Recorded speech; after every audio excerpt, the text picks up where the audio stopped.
as the manhunt for that person of interest, Robert Card of Bowdoin, continues. I will let law enforcement speak to the ongoing manhunt and to their investigation, but Mr. Card is considered armed and dangerous, and police advise that Maine people should not approach him under any circumstances. I continue to strongly urge Maine people to follow the direction of state and local law enforcement amid this ever-changing situation.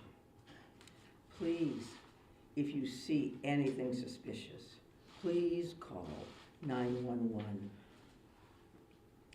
There are still many things we don't yet know about these attacks, but the full weight of my administration is behind law enforcement's efforts to capture the person of interest, Robert Card, to hold whoever is responsible for this atrocity accountable under the full force of state and federal law, and to seek full justice for the victims and their families.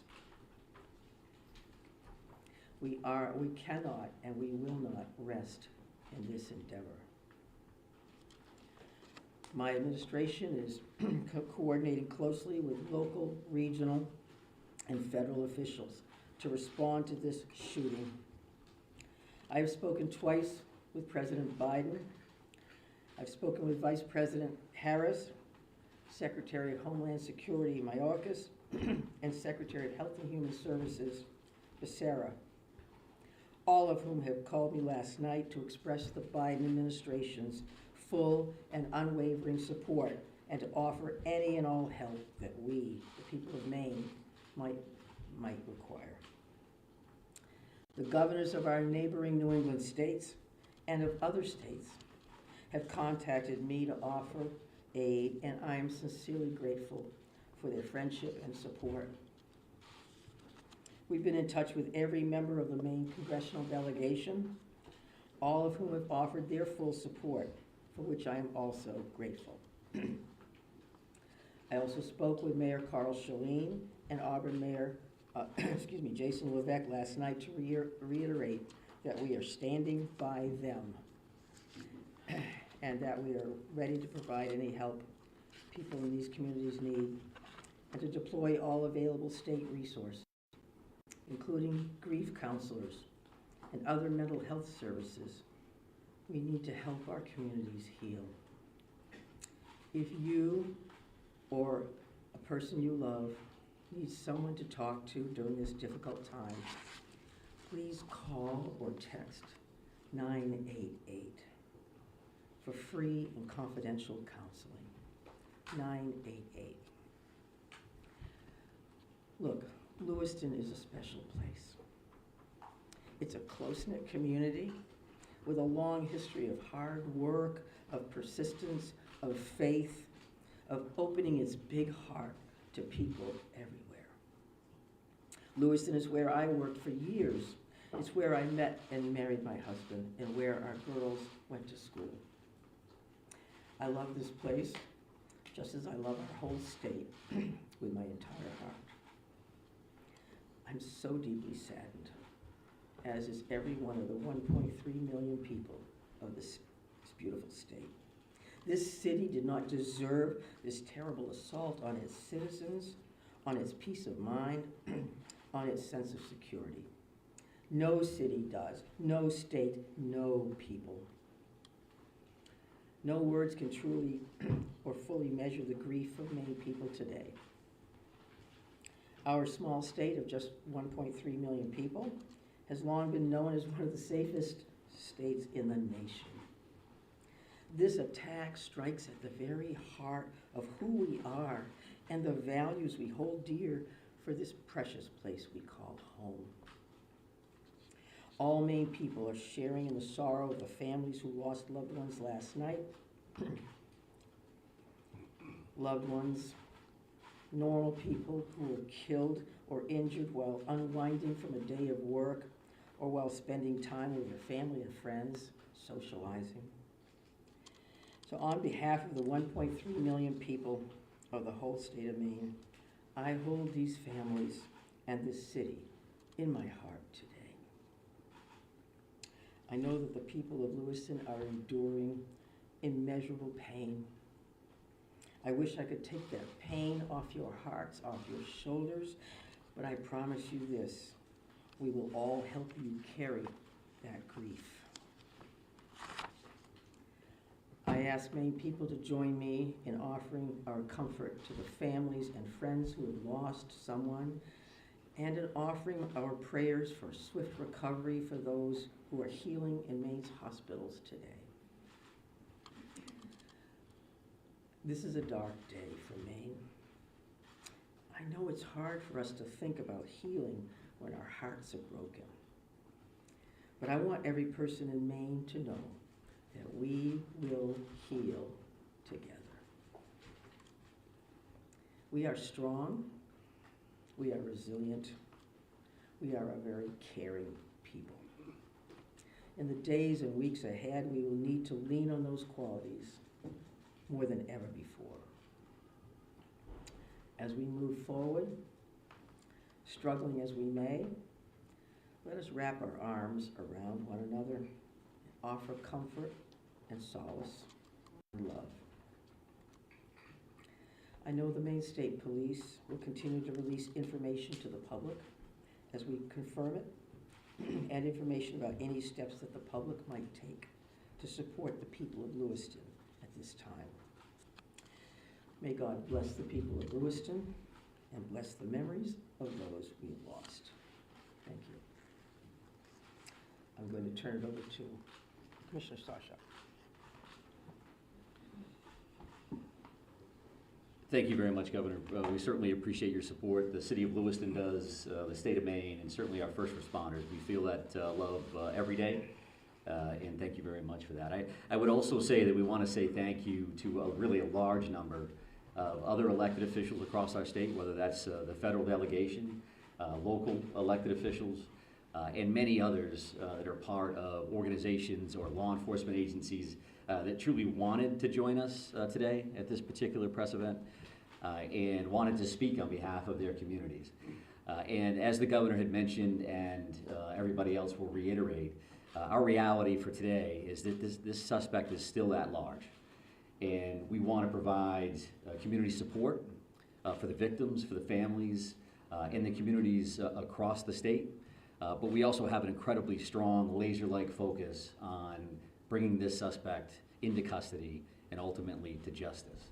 So because of that mission for this particular event and today's activities, we're keeping the list of speakers and the agenda pretty tight.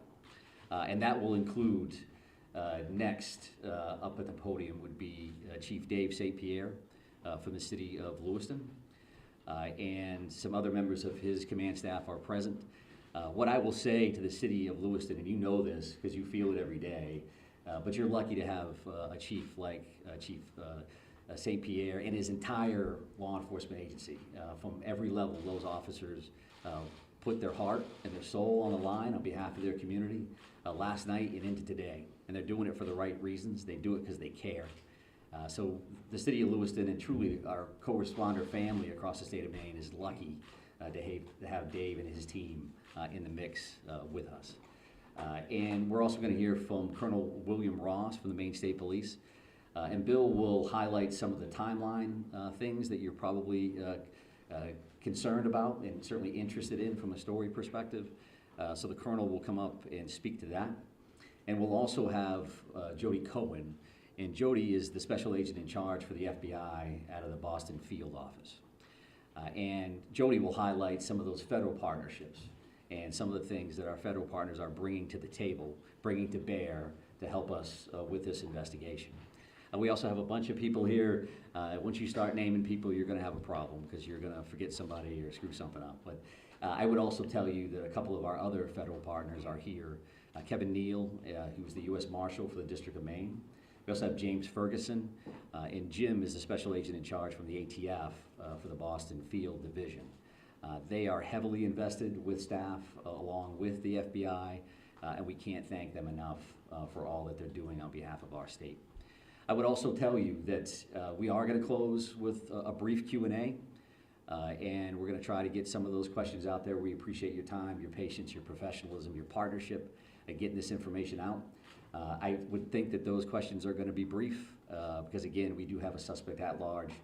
And while you can help us with that, we also need to get back to our teams to push forward on that.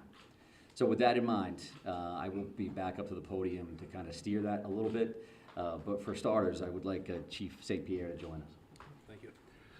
Thank you, Director Sawchuk, and welcome media partners, and thank you, Governor Mills, for those kind words.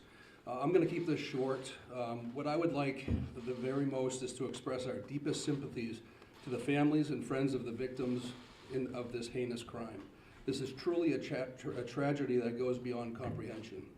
I'm confident in our community, that our community has and will continue to come together throughout this endeavor to bring this to a successful conclusion. Although difficult, I do ask the public to continue to be mindful of their own personal safety, and also that they be patient with the process as much as possible. There is extensive work and attention to detail that goes into such a large-scale investigation. I'm confident in the expertise and professionalism of our investigators and all law enforcement officials that are currently involved. This is an all-hands-on-deck approach. We have a great deal of collaboration and resources that have been made available to us. There are far too many to name individually, but I think Director Sawchuk named quite a few appropriately. There are far too many, as I stated, but they are all appreciated more than you know. I want to thank all of our brave men and women of the Lewiston Police Department, Fire Department staff, medical personnel, first responders of any kind that came from far and wide and have come together and continue to work tirelessly in bringing the situation to an end. We hope to locate and hold the person accountable. I think you'll hear next from the state police, who is taking the lead in this investigation. Although that we are working hand in hand with them, I think Colonel Ross will be able to fill you in on a little bit more.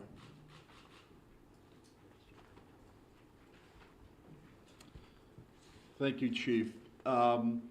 First and foremost, this is an ongoing homicide investigation and search for the person that is responsible for it.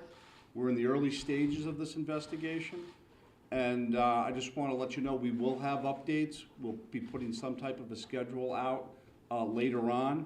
But again, early stages of a homicide investigation, we want to be careful that we're doing things correctly. We don't want to get ahead of ourselves. I'm going to give you a bit of a timeline here to kind of fill in some of the blanks and give you some of the facts as we know them right now. A lot of this information will then be transferred to the Attorney General's office, as they will be the lead prosecutor, again, in any homicide investigation. Last night, October 25th at approximately 6:56 p.m., the Auburn Communications Center received a 911 call of a male shooting in just-in-time, or the spare time, recreation center in the town of Lewiston, located at 24 Mollison Way in Lewiston. Shortly after that, at about 7:08 p.m., the Communications Center received multiple 911 calls about an active shooter inside of a Schmenge's Billiards at 553 Lincoln Street in the town of Lewiston. A large law enforcement response from multiple surrounding agencies assisted the Lewiston Police Department in trying to identify who this individual was and what was happening. As you can imagine, this was a very fast-paced, fast-moving, very fluid scene, very dangerous scene that these guys and girls were going into. 18 people are now deceased at this time. The victims at the just-in-time establishment, 7 people are deceased there, 1 female and 6 males, all from an apparent gunshot wound. Victims at the Schmegley's Billiards, 8 are deceased. 7 males inside the establishment, 1 male outside of the establishment. Again, also apparent gunshot wounds. Multiple people were transferred to area hospitals, Central Maine Medical Center, St. Mary's, and Maine Medical Center. 3 people that were transferred to those hospitals are deceased, for a total of 18 people deceased at this time. The investigation into the person responsible for this identified a vehicle located at the Przebscott boat landing in Lisbon. That person, through the registration of that vehicle, was identified, it's been stated earlier, as a Robert Card, born in 1983. Several of the deceased have been identified, and their families, next of kin, have been notified. Approximately 8 people at this point have been identified. 10 people, 10 of these victims, still need to be identified at this time. Currently, there is an arrest warrant for 8 counts of murder for Mr. Card. And the reason it's 8 counts because 10 people have not yet been identified. As those people are identified, the counts will probably go to the total of 18. He should be considered armed and dangerous. Based on our investigation, we believe this is someone that should not be approached. This is someone that should be, if you come into any contact with this individual or someone that you think looks like this individual, you were to call 911, and I'll provide some tip line numbers at the conclusion of my briefing. Lewiston Police Department, federal, state, county, and other local municipalities are involved in a coordinated search at this moment for this individual. So there's the ongoing investigation, and there's a search to apprehend this person. Both happen simultaneously. I can't stress this enough. This is an ongoing investigation in the early stages. More information will come out in conjunction with the Attorney General's office as the lead prosecutor. We can't share all of our information right now, and I'm sure you understand that. I'm going to give out 2 numbers that go to a tip line.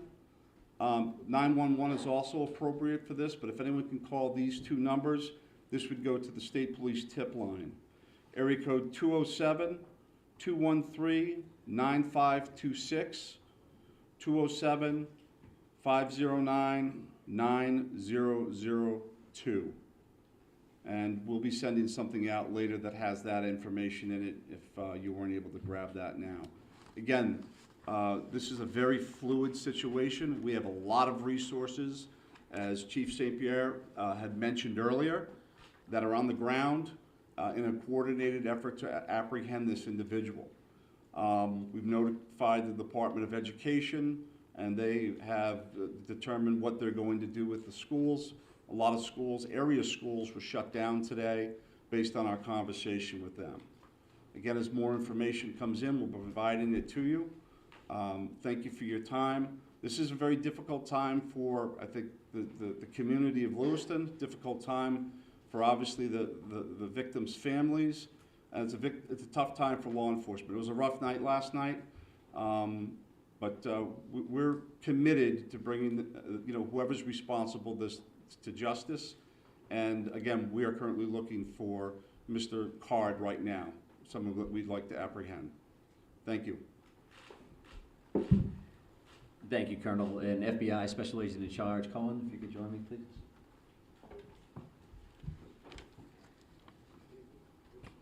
Thank you. My name is Jody Cohen. I'm the Special Agent in Charge of FBI Boston Division, which covers the state of Maine. Our hearts go out to everyone who is impacted as a result of the senseless violence. The FBI is working hand in hand with our law enforcement partners. Our evidence response team is here processing the very extensive scenes. We are providing investigative and tactical support, as well as our victim specialists are working with those affected by this tragedy. As this very active investigations continues to unfold, we're asking the public to stay vigilant and come forward with any information that you might have that you feel is helpful to our investigators. My pledge is that the FBI will carry out this investigative case with rigor. We will work day and night alongside our law enforcement partners to get the answers to the questions this community deserves. We thank the public for your continued cooperation and patience as we continue to work this very active investigation. Thank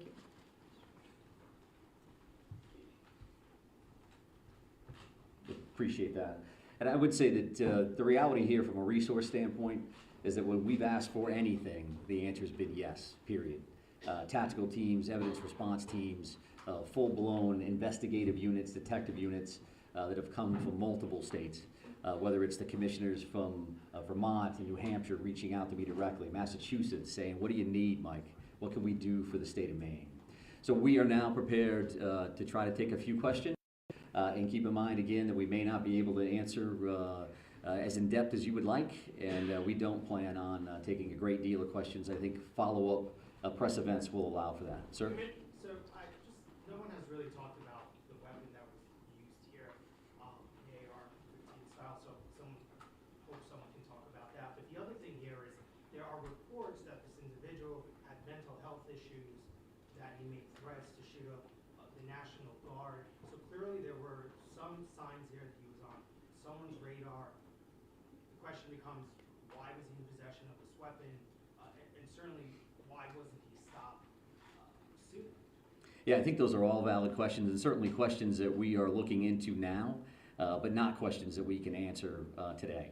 Considering that this occurred last night, there's still an active search for the suspect in question.